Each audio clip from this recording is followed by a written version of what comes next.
Assalamualaikum warahmatullahi wabarakatuh. Salam sejahtera.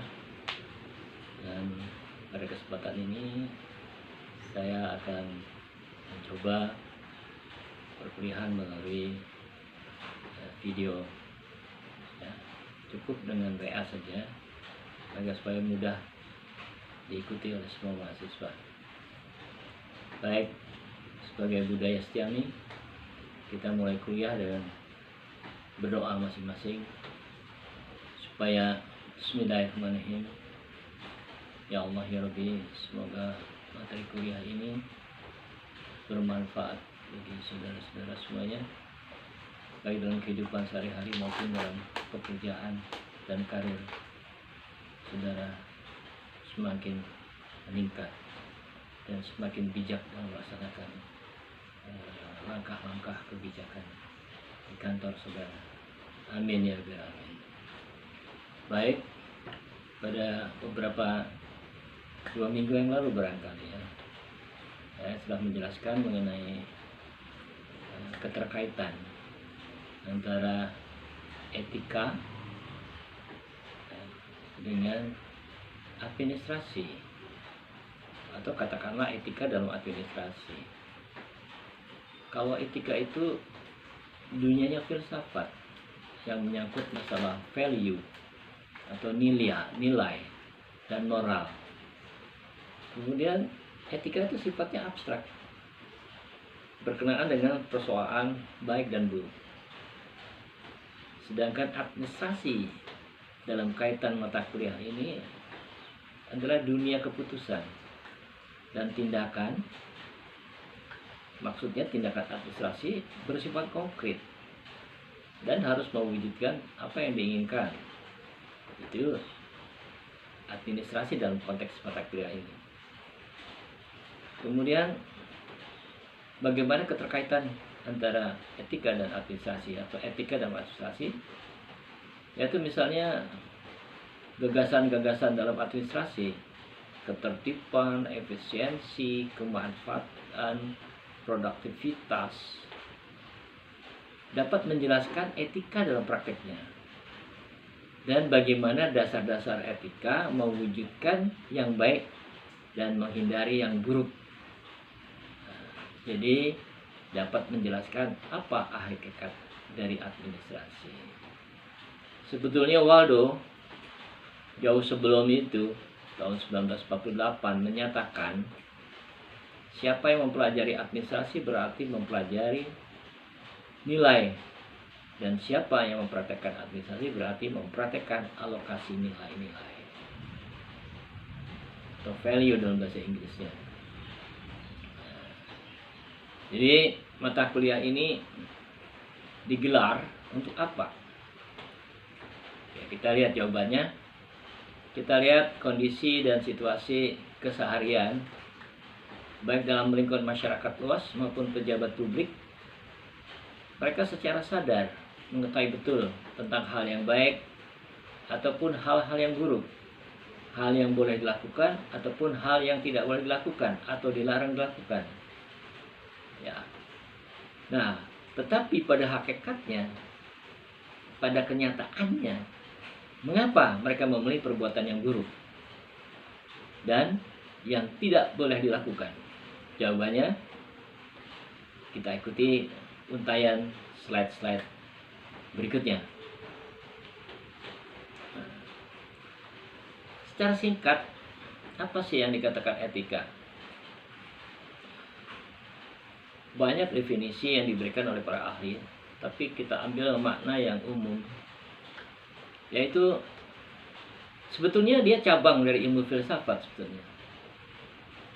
Dan etika berkaitan dengan perilaku manusia, baik secara individu maupun masyarakat. Sehingga etika dapat dibagi menjadi etika sosial dan etika individu. Etika sosial tidak dapat dilepaskan dari daripada etika individu. Karena pada dasarnya sosial itu merupakan kumpulan dari individu. Jadi etika sosial merupakan cerminan dari etika individu.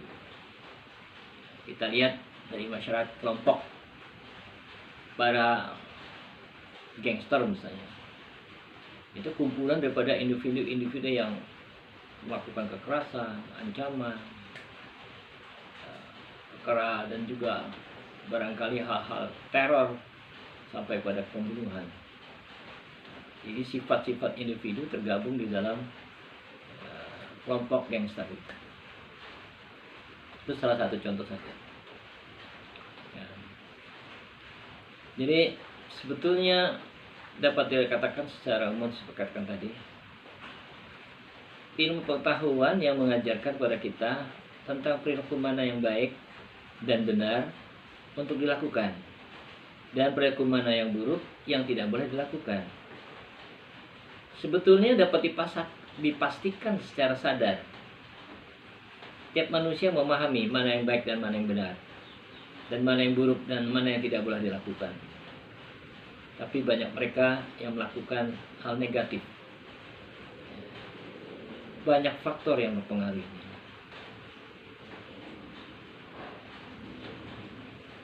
Sekarang untuk menjadi pegangan kita semua, etika itu punya prinsip umum. Antara lain apa? Perilaku tentang kebaikan, kejujuran, disiplin, keterbukaan, tanggung jawab, dan kehormatan. Tiap pelanggaran diberikan sanksi sosial dan normatif. Misalnya mencuri atau korupsi, sanksinya pidana. Pengertian tentang administrasi dalam konteks mata kuliah ini adalah dapat berupa proses, tindakan, percakapan, kebijakan, keputusan. Etika administrasi yaitu mengkaitkan makna etika dalam aktivitas administrasi. Pada kuliah terdahulu digambarkan mengenai perilaku berlalu lintas. Banyak masyarakat tidak mentaati, tidak disiplin. Sangat berbeda dengan masyarakat di luar sana gitu ya. Nah, bukan berarti masyarakat Indonesia itu jelek, buruk, bukan. Saya tidak mengatakan jelek atau buruk, saya mengatakannya sebagai unik. Jadi orang Indonesia itu unik. Jangan dikatakan jelek, unik. Sebagaimana yang telah diperlihatkan pada kuliah terdahulu tentang etika berlalu lintas. Bahkan ada satu video gambar yang menggambarkan polisi sendiri melanggar peraturan. Kemudian banyak hal-hal digambarkan juga dalam kuliah terdahulu tentang data kecelakaan. Untuk data yang terbaru, setiap jam rata-rata 3 orang meninggal akibat kecelakaan jalan di Indonesia.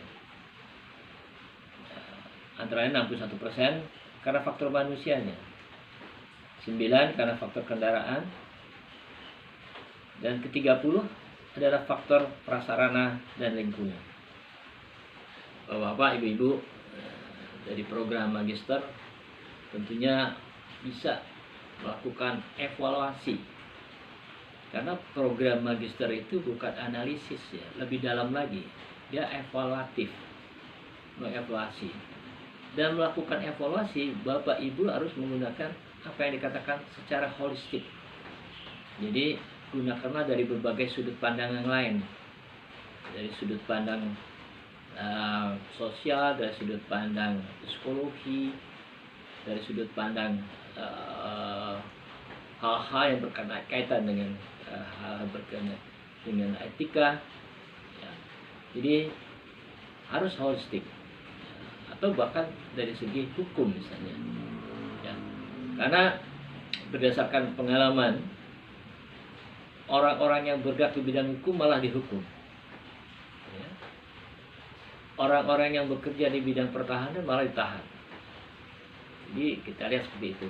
Nah, kembali kepada data kecelakaan, karena di Indonesia ini merupakan satu negara yang terbesar jumlah sepeda motornya ya.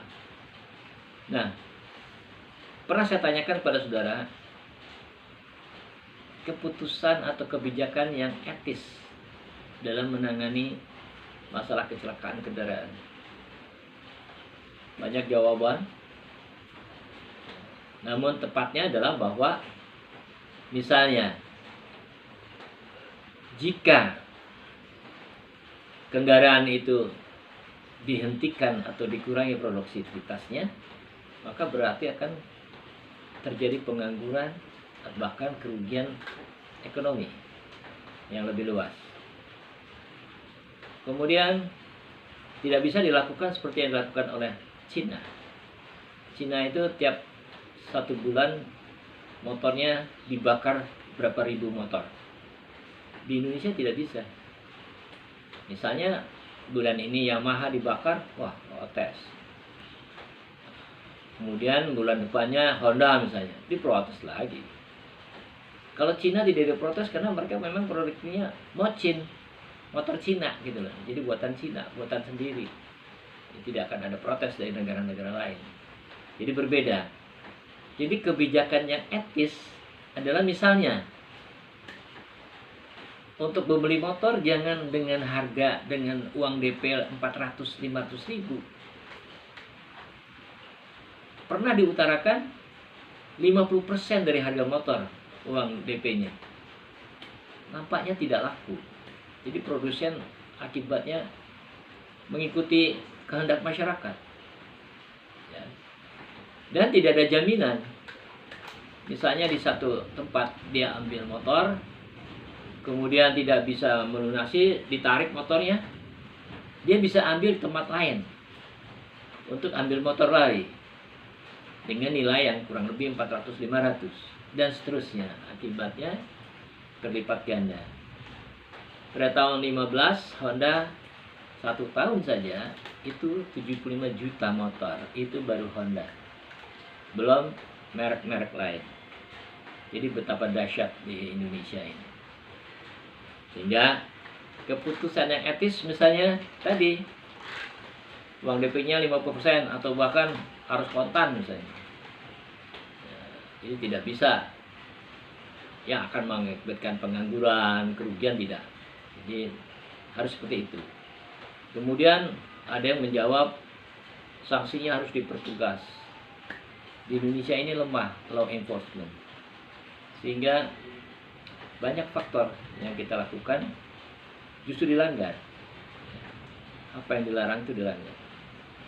Nah, pada kuliah-kuliah akan datang kita lihat bagaimana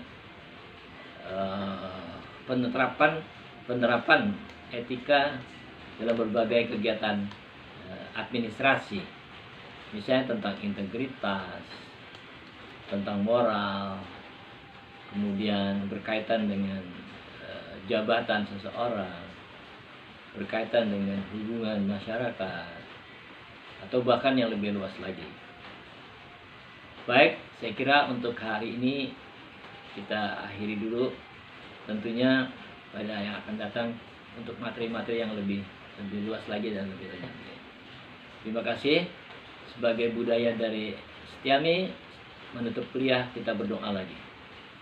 Bismillahirrahmanirrahim. Ya Allah, semoga materi ini dapat bermanfaat,